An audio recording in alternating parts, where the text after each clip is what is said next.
فيديو سريع كده بمناسبة ماتش الأهلي بكرة مع سياتل الأمريكي.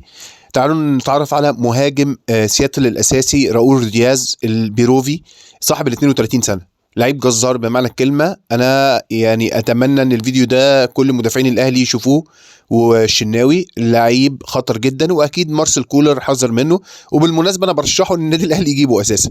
ليه ما نفكرش فيه؟ بصوا هنا المهارة العالية، لعيب قصير متكوك، بيلعب برجلين الاتنين يمين وشمال، لعيب قوي، عنده جرينت، عنده الروح زي ما احنا شايفين. بصوا الجرينتا، تحس ان هو ابن النادي، يعني تحس ان هو مولود في نادي سياتل.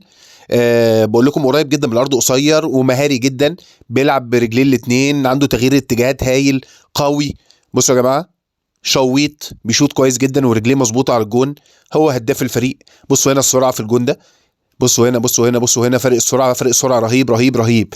بتمنى محمد عبد المنعم ومحمود متولي يخلوا بالهم جدا من اللعيب ده، وما يخلوش ان هو يفرق عنهم بسرعته، عشان كمان الفينش بتاعه هايل جدا. وبتمنى من محمد الشناوي ان هو يركز جدا من التصويبات بتاعته، زي ما انتم شايفين بيصوب من بره منطقه الجزاء.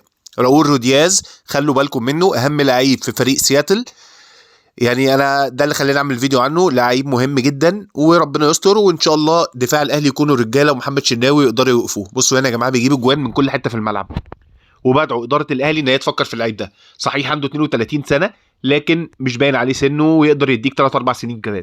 ليه ما نفكرش في لعيب راؤول رودياز البيروفي صاحب ال 32 سنه؟